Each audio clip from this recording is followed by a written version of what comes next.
n'y a plus de place pour un tyran dans un peuple qui est devenu constituant. Après un peu plus d'un an de mobilisation des Gilets jaunes, vous êtes dans quel état ? Tout ce qui est grand a commencé par être petit. Il ne faut pas se désespérer parce que c'est petit. C'est normal au début. Je pense qu'on ne peut pas militer sans raconter sa vie, et c'est qu'à partir de nous-mêmes qu'on milite, etc. etc. On doit avoir une douzaine de groupes, peut-être un peu plus. Donc si on passe 5 minutes par groupe, on met 1 heure. On doit pouvoir être à 1 ou 2 minutes par personne et finir à minuit. Vous savez, quand vous avez des enfants, ou vous étiez enfant il n'y a pas longtemps, et vous savez, quand on est enfant et qu'on apprend à écrire, on fait des lignes de A,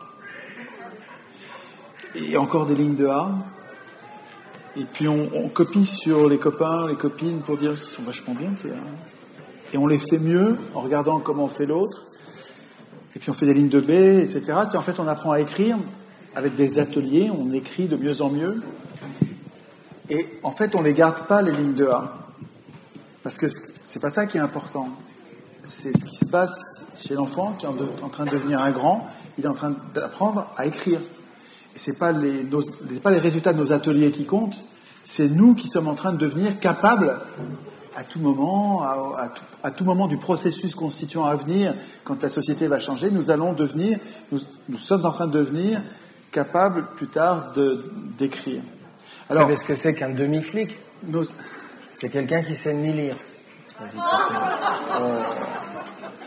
Et c'est pour vous mettre à l'aise avec l'écriture. Les ateliers, les résultats de nos ateliers, ils nous donnent de la force parce qu'ils nous montrent qu'on a bien travaillé, qu'on est capable, et ils font disparaître nos complexes d'infériorité que l'école développe chez nous, que les médias développent chez nous, mais nos parents aussi, sans s'en rendre compte, développent chez nous.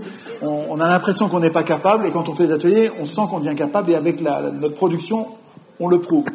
Mais ne fétichisez pas, vous voyez, les résultats de ces ateliers. Je ne sais pas exactement ce qu'ont fait tous les ateliers constituants qu'il y a partout dans le pays, partout il y a des gilets jaunes, il y a des ateliers constituants. Je ne sais pas, moi, exactement ce qui se passe, c'est pas grave. Ce que je sais, c'est qu'ils font des ateliers constituants, donc ils sont en train de devenir grands. Mettons en commun, alors ça, il faut que... Est-ce que, je sais pas, vous voulez venir monter sur scène pour nous lire vos résultats, ou vous pouvez soit venir sur scène, soit le faire de là où vous êtes. C'est super, sur scène, c'est bien. Tout le monde vous regarde, j'adore. Qui c'est qui vient ? Allez, premier groupe. Ah, super, tu viens ? Génial. Les forces armées sont dédiées à la défense et la sécurité des citoyens et du territoire national. Article 2. Les forces armées ne peuvent être mobilisées qu'au service de l'intérêt collectif et non pas au service d'intérêts privés et particuliers. Article 3. L'engagement des forces armées est décidé par la Chambre des représentants des armées, tiré au sort renouvelable tous les 2 ans par tiers et soumis à son contrôle. Il y a un groupe qui a compris la consigne. Hein. Pendant qu'il y a un autre groupe qui vient, je vais vous glisser une idée un jour, il y a un atelier constituant qui avait lieu. Ils avaient du mal, ils pataugeaient, ils n'arrivaient pas à tomber d'accord. Vraiment, ils avaient l'impression que tout merdouillait. Et puis, il y a un petit jeune homme qui disait rien. Il était resté silencieux. Et puis ça se disputait. Ça commençait vraiment à se disputer. Ça allait pas bien. Et puis, à un moment, il dit... pas de guerre sans référendum. Tout le monde s'arrête. Ça, c'est super ton idée. Puis alors, ils se mettent à réfléchir. Un petit peu tout de suite, il y en a un autre qui dit et ceux qui ont voté oui au référendum, ils vont la faire forcément. Ouais. Et alors, d'un seul coup, vous voyez, le truc était bloqué et puis ça se débloque. C'est pas parce que ça marche pas bien que ça va toujours pas marcher bien. Ça peut se débloquer. Et pas de guerre sans référendum. Et tous ceux qui votent oui au référendum sur la guerre doivent aller la faire, ça vaut de l'or, ça. Et après ça, il y en a un troisième qui a dit, et 6 mois plus tard, une fois qu'ils sont morts à la guerre, on revote pour voir si les survivants veulent toujours faire la guerre. Et c'est écrit, 3e alinéa. Mais vous ferez les vôtres de... Alors, nous, on travaillait sur la monnaie. Le premier, c'est le peuple est souverain sur sa monnaie.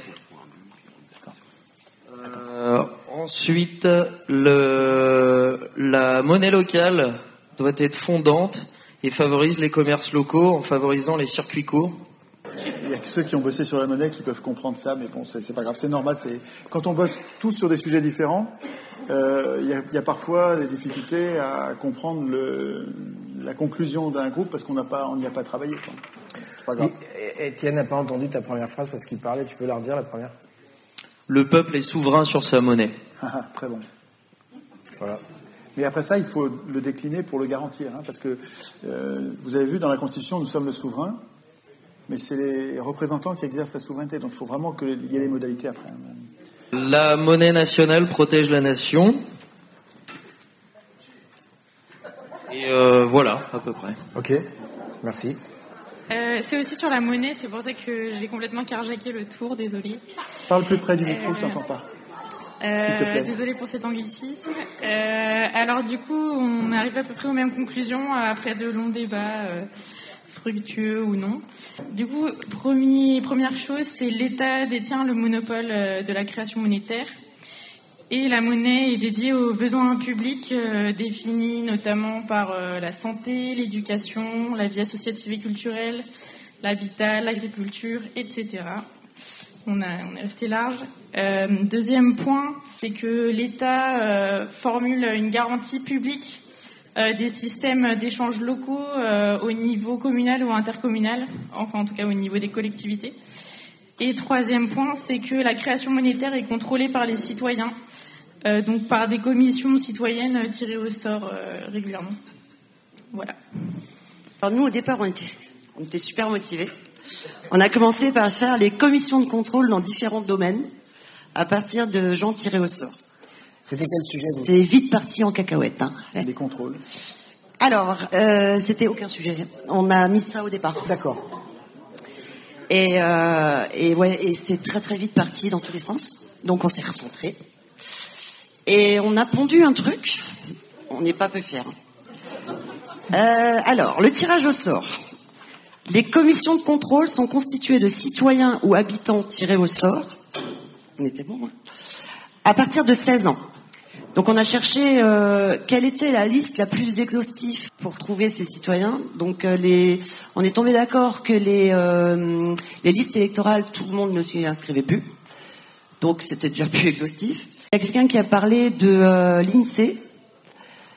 Et une autre personne a parlé de la carte vitale, enfin de la sécurité sociale. Donc à partir de 16 ans, on a une carte de sécurité sociale. Donc là, tout le monde peut, tout le monde est dessus. Donc ils ont le droit de refuser, évidemment. Ils ont le droit de s'informer. Alors là, c'est pareil. On était tout le monde n'était pas d'accord. Est-ce que c'est un droit? Est-ce que c'est un devoir? S'informer, oui, mais on prend qui pour nous informer? Des experts, des profs, des politiques, voilà. Donc là, on était un peu paumés. Quelles sont les indemnités à envisager? Les jurés sont payés quand ils sont payés. Donc voilà, tout le monde n'a pas forcément le temps de s'arrêter de bosser et n'a pas les moyens, tout simplement. Donc un défraiement ou des indemnités. À définir le nombre des membres, le rythme des sessions, suivant les domaines d'intervention. On n'a pas été plus loin. Pourquoi on a choisi 16 ans? Parce que 16 ans, c'est l'âge de la majorité pénale. Donc on a choisi 16 ans. On a failli mettre une date limite, mais là on a failli foutre la merde. On avait mis 70 ans, parce qu'après...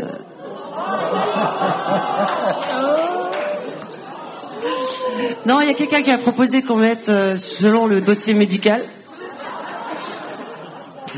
mais promis, on n'a pas ri. Hier, on a vu une gilet jaune de 78 ans qui a une pêche d'enfer, qui est indestructible, qui est sur tous les marchés, dans toutes les manifs. Elle va parler aux flics. C'est elle qui va au contact avec les flics. C'est elle qui va au contact avec la police.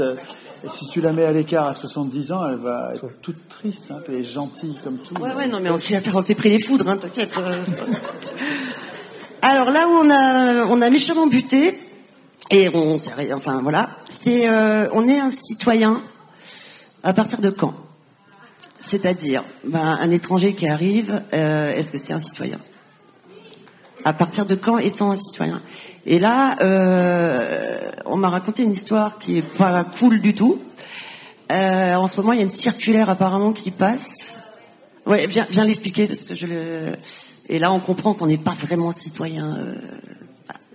Mais on a bien travaillé. Hein. Vous avez bien travaillé, oui. Bon, désolé de mettre le bin, ça, mais je vais le faire quand même. Alors, il faut savoir que, la date, il me semble que c'est paru le 17 janvier de mémoire. Hein. L'Académie de Rennes a envoyé une circulaire dans les établissements pour demander, les écoles maternelles, les écoles primaires, les collèges, les CFA, etc., hein, en demandant de signaler tout enfant ou adolescent, j'arrive même pas à dire le mot, t'as qu'à voir, qui ne serait pas en situation régulière en France. Donc, étranger. Oui. Ça, j'allais y venir. Elle a quand même été faite. Avant d'être retirée, elle a été faite. Ça veut dire qu'ils ont quand même eu le culot, dans un pays dit libre, de faire ça, où l'école est obligatoire pour un enfant de 6 ans, et où on vient de nous imposer de mettre nos enfants à l'école à 2 ans.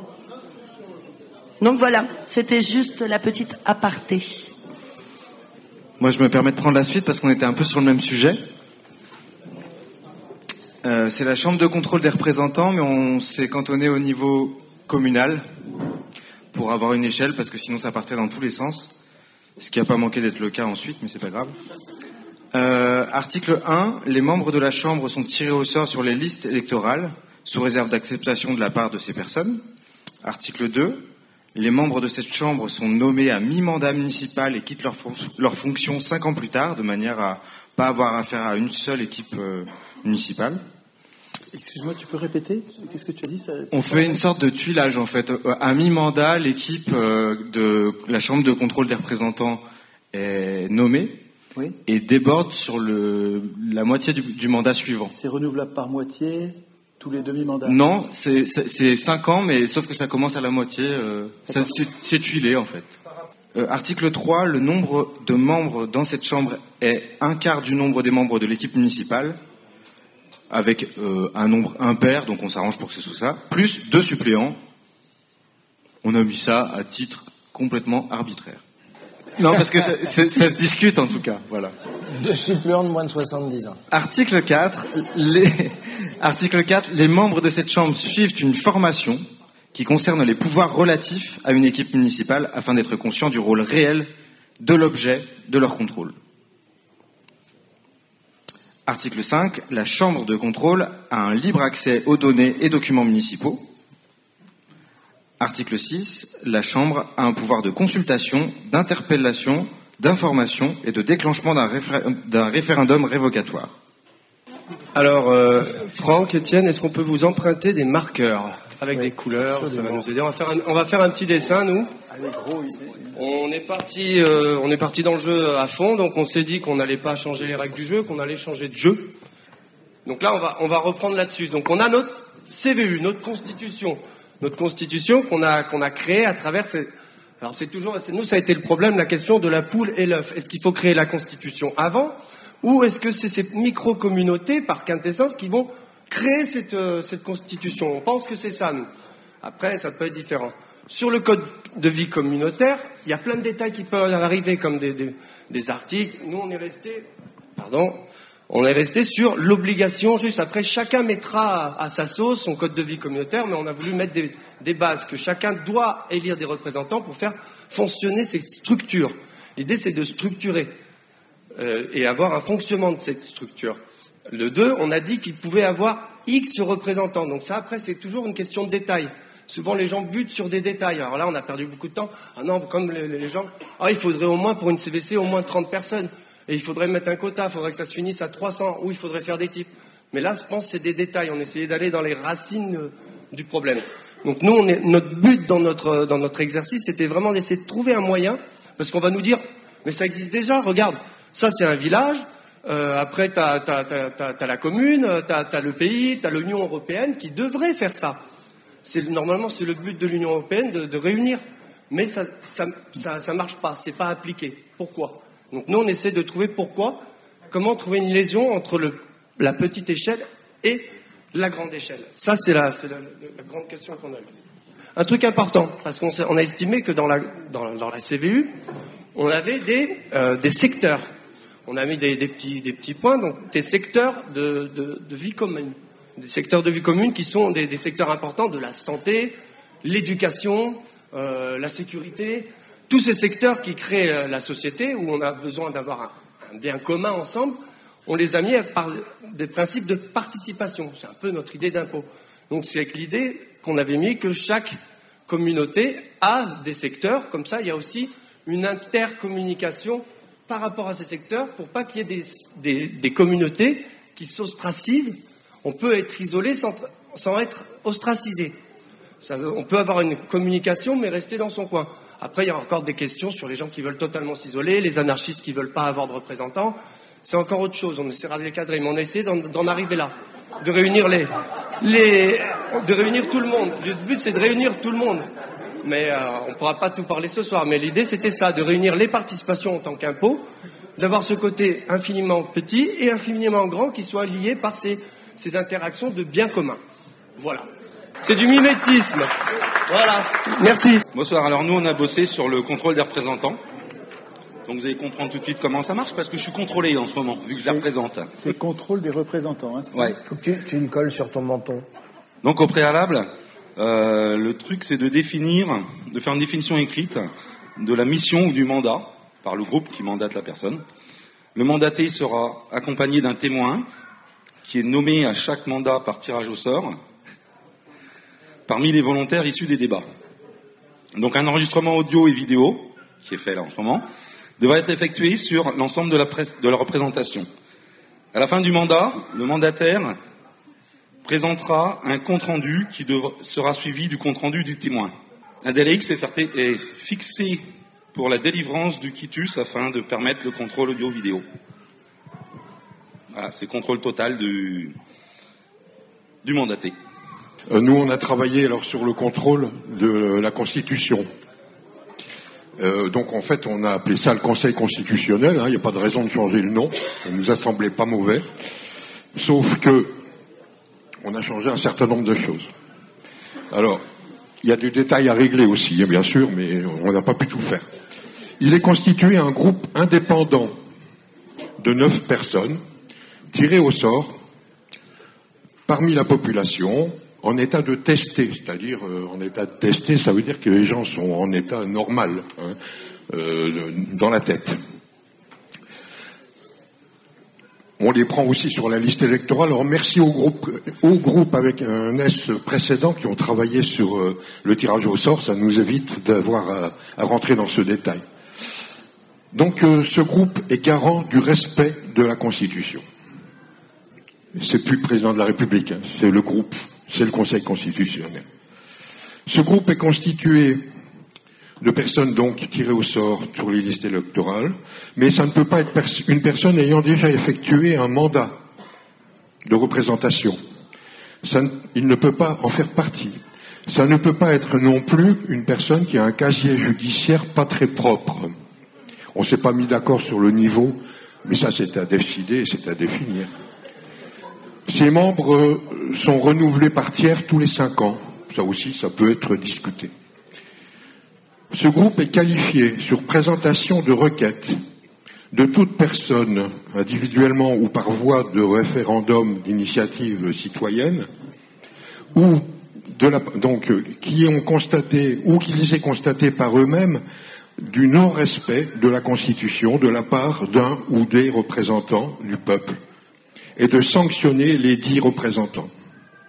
La sanction pouvant aller jusqu'à la destitution de ceux ou ces représentants, quel que soit leur niveau, et il reste à charge de la justice, elle-même indépendante, entre parenthèses, de prononcer une sanction pénale à la hauteur de la faute commise.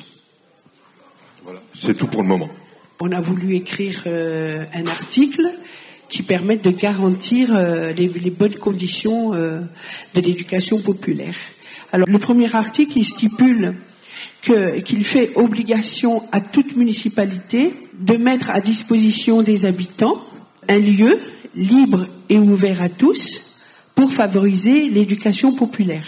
Le deuxième point, on entend par éducation populaire le fait de permettre l'épanouissement personnel et collectif, l'éducation à la citoyenneté et l'expression libre de tous. Le troisième point, c'est que le local dédié, doit être soutenu par un budget et doit être chauffé, connecté, accessible, autant pour l'accessibilité physique que par les transports en commun, par exemple, gratuit, autogéré. Et ensuite, on a précisé, dans un 4e point, que les activités de ce lieu devront obéir à une charte qui sera posée par le groupe qui demande à utiliser ce lieu qu'on a appelé maison populaire ou maison du peuple. Enfin, nous, notre problématique, je rejoins aussi celle de l'éducation populaire. Enfin, ça a été traité en tout cas dans le sujet qui avait été posé au départ sur la question de faire que la Constitution soit connue par tous et accessible aussi dès le plus jeune âge. Donc le titre c'était « Éducation à la Constitution pour tous et toutes », mais dès le plus jeune âge. Parce que comment on peut modifier, transformer un document, une Constitution qui nous régit et qui est au-dessus de nous, qui a été rédigée par des personnes dans leur intérêt, comment est-ce qu'on peut la transformer, l'adapter à nos besoins et aux besoins de tous si on ne la connaît pas et si on ne peut pas y avoir accès. Donc c'était un peu le sujet de départ. Donc on a dit qu'en préambule, en article 0, la Constitution doit en tout point améliorer la vie en collectivité. Dans le même article, avec un petit alinéa supplémentaire, enfin il y en a même 2 autres, la Constitution doit en tout point préserver l'environnement. La Constitution doit en tout point garantir l'équité entre toutes et tous. Article 1. La Constitution concerne toutes et tous. Enfin, on a tenu beaucoup à préciser dans cette Constitution qui est peut-être pas très bien encore bien rédigée, il faudrait y retravailler, mais que c'est vraiment accessible à tous et toutes et qu'elle concerne vraiment toute la population dès le plus jeune âge, tous les êtres humains en fait situés dans ce concernés par la Constitution. Elle est écrite de façon... Ah oui, on a tenu beaucoup aussi à insister sur le fait qu'elle soit écrite et compréhensible par chacune et chacun. Elle est accessible donc à toutes et tous. Tous les moyens sont mis à disposition pour accéder à la Constitution. Parce qu'on a pensé aussi aux personnes aveugles, aux personnes sourdes, aux personnes qui ne savent peut-être pas lire. Donc on a essayé d'envisager, voilà, pour que ça soit accessible le plus possible pour une éducation effectivement à la Constitution et pouvoir la transformer. Votre article 0 ressemble beaucoup à l'article 1 de la Constitution de l'an 1 en 1793, qui n'a jamais été mise en application, cette Constitution. Et l'article 1 disait « Le but de la société est le bonheur commun ». Ça ressemble à votre article 0 un peu. Tout à l'heure, quand tu as parlé, ça m'a énormément touchée. J'étais très très émue parce que je dois dire que j'étais éducatrice. Je sais ce que c'est l'éducation populaire parce que j'étais au CMEA, au Franca et tout ça. J'ai fait du théâtre pour les enfants et j'ai toujours pensé que si on voulait changer la société, il fallait commencer dès le plus jeune âge. C'est pour ça que j'avais écrit au départ la maternelle. Parce que je pense que même avec des images, des dessins, on peut faire comprendre aux enfants leurs droits, leurs devoirs. C'est comme si, je remercie vraiment les organisateurs et vous deux. Et je trouve ça vraiment super ce qui s'est passé ce soir. Je trouve ça énorme. Donc, merci beaucoup en tout cas, vraiment.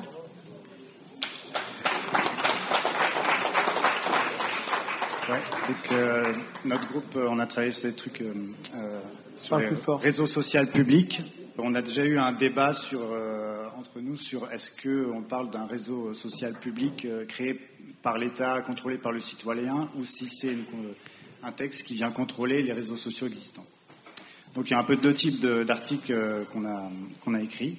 Donc pour un réseaux sociaux de manière générale, article 1, tout réseau social doit être transparent sur le contenu de ses algorithmes et de tous les procédés techniques et technologiques utilisés.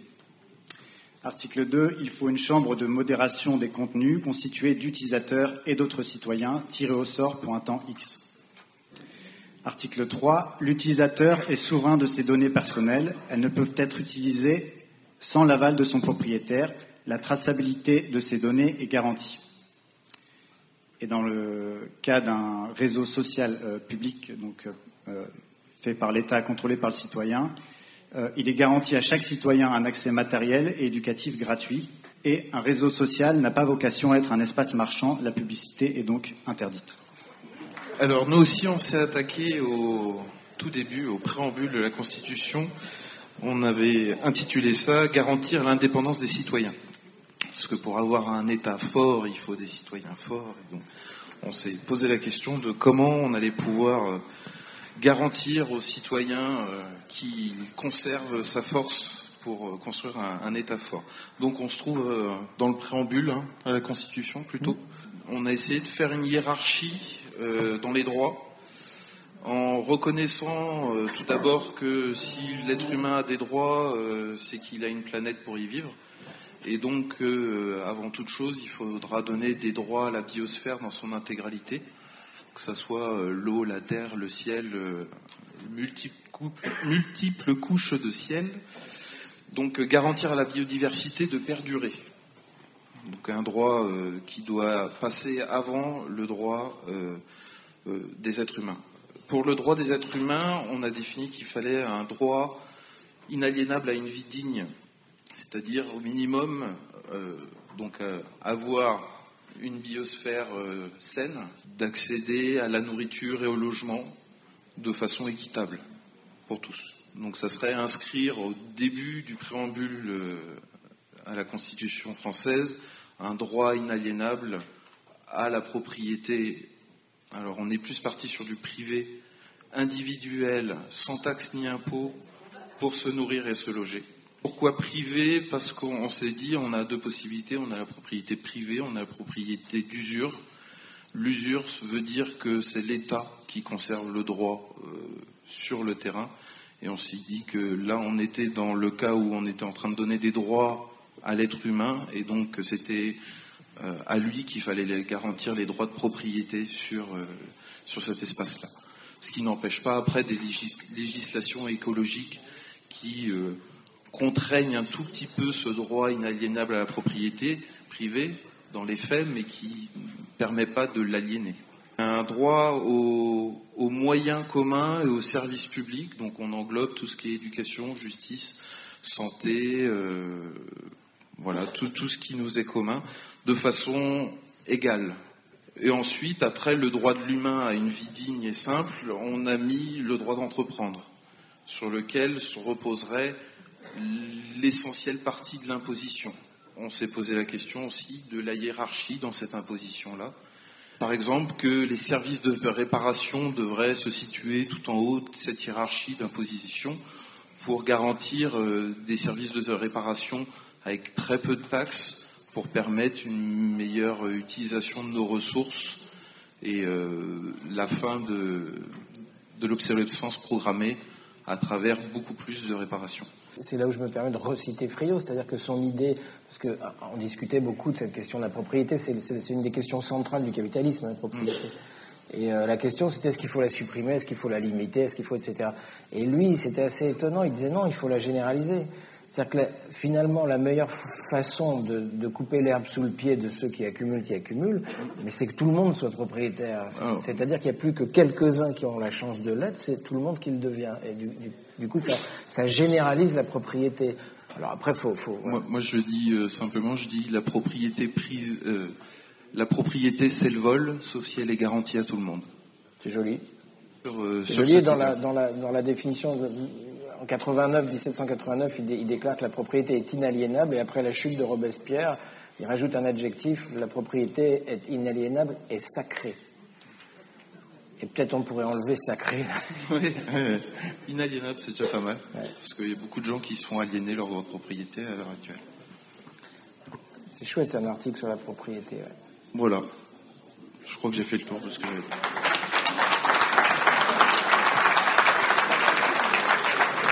Et donc nous, on a choisi le sujet des contrôles des armées. Donc le sujet est quand même pas évident.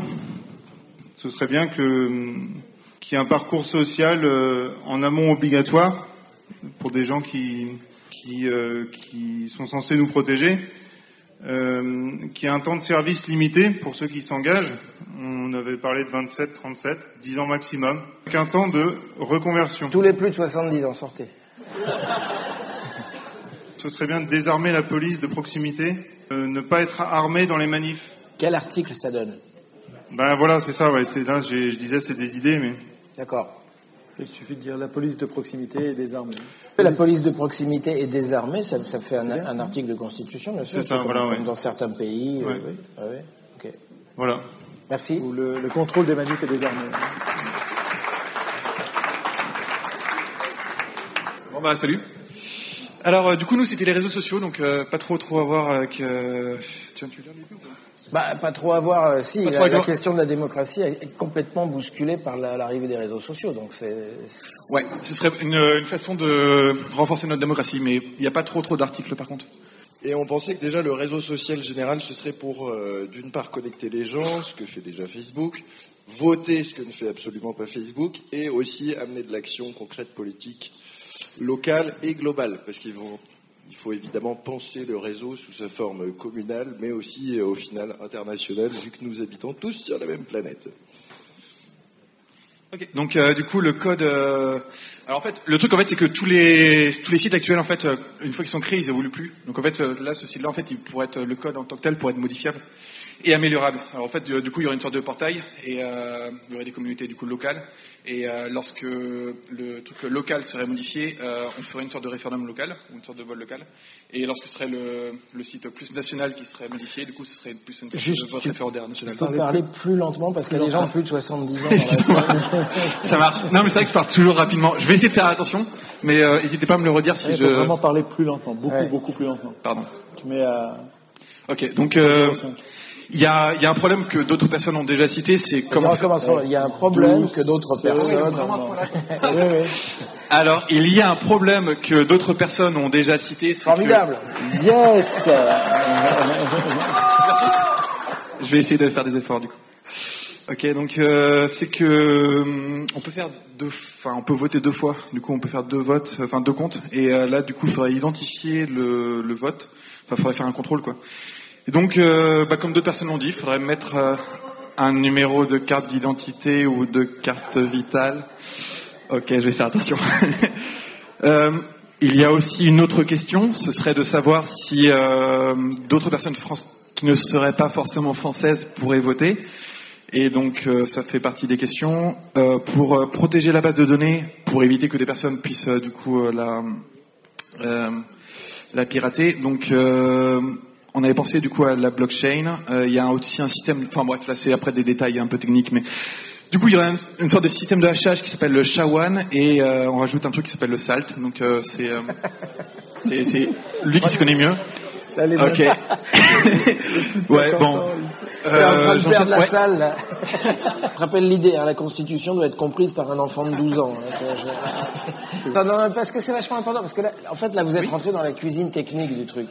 Mais l'idée globale en termes de Constitution, s'agissant des réseaux sociaux, c'est quoi? L'idée simple, globale, c'est qu'il y a un contrôle complet et par les citoyens de tout ce qui est réseau social. C'est ça? Non, c'est pas ça?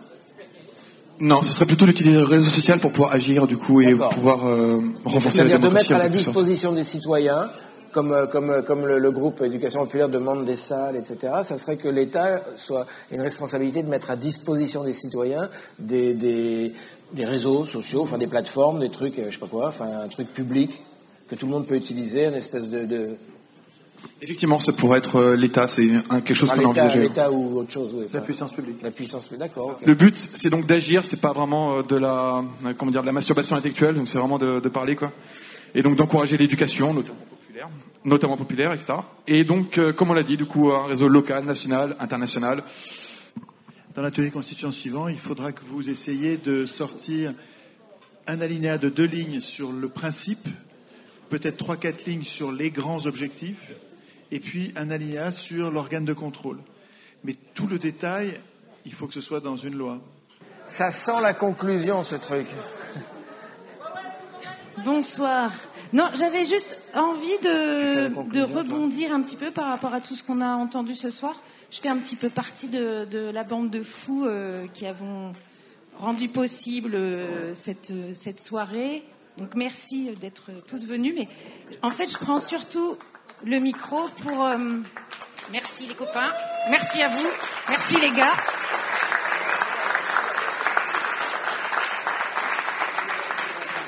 Parce qu'il y a eu vraiment des très intéressantes choses dans ce retour. Et il y a quand même quelque chose qui m'a beaucoup plu, c'est l'histoire de l'éducation populaire. C'était quelqu'un par là, et par là aussi, très beau. Parce que aussi, dans nos petites actions, on est en train de créer un quartier généreux à Rostrenain. Et c'est tout à fait ce dont tu as parlé tout à l'heure, je ne sais pas qui, mais là, qui était par là. Voilà, c'est exactement ce que tu as décrit, c'est ce qu'on voudrait créer ici à Rostrenain. Voilà, donc il y avait un petit stand là-bas, mais bon, voilà, j'avais envie quand même de passer l'info pour ceux qui l'avaient pas glané. Ce qui s'est passé ce soir est vachement important, je sais pas ce que vous en pensez. Enfin, c'est assez rare et assez précieux, non, je me trompe. C'est vraiment, ouais. C'est un moment de... Enfin, moi, je suis toujours épaté, c'est pas pour flatter, mais par l'intelligence politique collective réunie dans une assemblée comme ça, avec des gens totalement différents, d'âges différents, d'origines différentes, etc. Et c'est un vrai plaisir politique. Je trouve ça complètement subversif, enfin, de faire ça. D'où les calomnies. D'où les calomnies, ouais. Il faut que tu te mettes dans la lumière. Je voudrais remercier du fond du cœur les organisateurs qui planchent là-dessus depuis des semaines, et c'est grâce à leur dévouement que c'est possible. Merci à vous d'être si nombreux jusqu'à minuit et demi, c'est incroyable, ça donne une force inouïe pour continuer. Souvenez-vous que tout ça n'a de sens, de potentiel de révolution, de subversion, absolument que si vous continuez quand vous êtes tout seul, sans nous, sans moi, sans Franck, si vous continuez tout seul, si vous n'allez pas voir votre voisin, vos cousins, vos copains, si vous ne faites pas ce travail d'éducation populaire, de contamination démocratique, opiniâtrement, les premières fois que vous allez parler aux gens, vous allez être maladroit parce que vous êtes débutant dans la prospection démocratique. Au début, vous allez être maladroit, mais on en passe tous par là. C'est pas grave. C'est en forgeant qu'on devient forgeron. Vous allez devenir de meilleur en meilleur. Vous allez devenir excellent. Et c'est ça qui fait que le monde va changer. C'est parce que vous n'êtes pas juste venu voir un spectacle. Putain, c'était bien ce qu'il disait. C'était intéressant. Et si vous arrêtez là, on a littéralement perdu son temps par rapport à l'essentiel, par rapport à la tyrannie qui vient. On a un outil qui va nous permettre de résister à la tyrannie.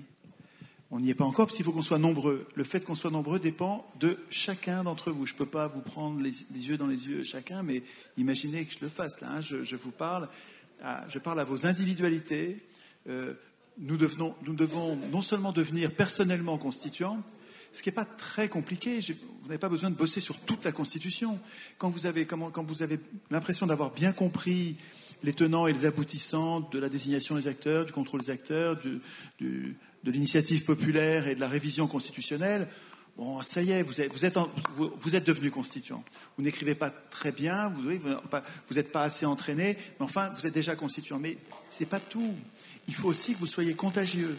Il faut que vous colliez la maladie démocratique, ou l'affection démocratique, l'affect démocratique. Il faut que vous le passiez à plein de personnes. Si vous le passez à plein de personnes, ça va aller à toute vitesse. Ça va être exponentiel. Si vous le passez un peu, ça va avancer doucement, il faudra être patient. Mais on n'a vraiment rien de mieux. Vraiment, toutes les autres façons de faire de la politique ont été essayées. Et comme ils ne tiennent pas compte de la prison politique dans laquelle nous sommes, elles sont des discutailleries. Même nos meilleurs représentants, ils sont minoritaires. Ceux que vous préférez, ils sont minoritaires. Donc ils ne changeront rien. Il y a quelque chose de désespérant dans les conversations législatives.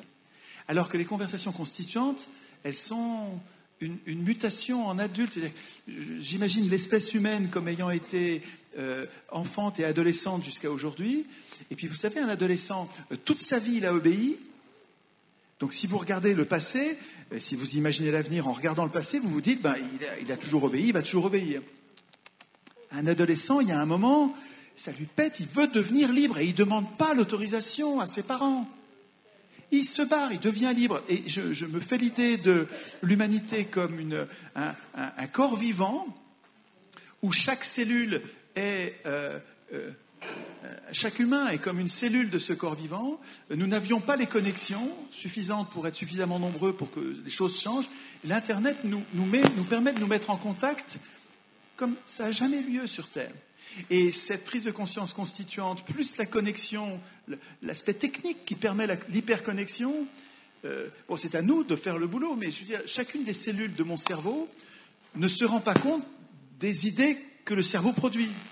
J'ai l'impression qu'on en est dans cet état-là. Vous voyez, les humains sont en train d'être capables de produire un grand changement dans la justice et la paix, mais ça dépend vraiment de chacun de nous, quoi. N'attendez pas que des représentants, des sauveurs fassent le truc. Je crois vraiment que c'est ce que vous allez faire en sortant demain, les ateliers que vous allez faire. Je vous rappelle que c'est tout seul, ça marche très bien. Prendre un papier et rédiger.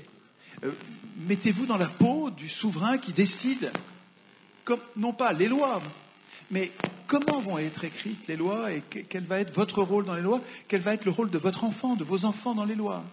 Ça va vous donner la pêche de penser que vous êtes en train d'établir la souveraineté de vos enfants. Bon, en tout cas, merci d'être là. Vous vous rendez compte, il est 1h moins le quart, c'est incroyable. Merci. Et merci à Franck pour le courage parce que c'est pas facile. Merci.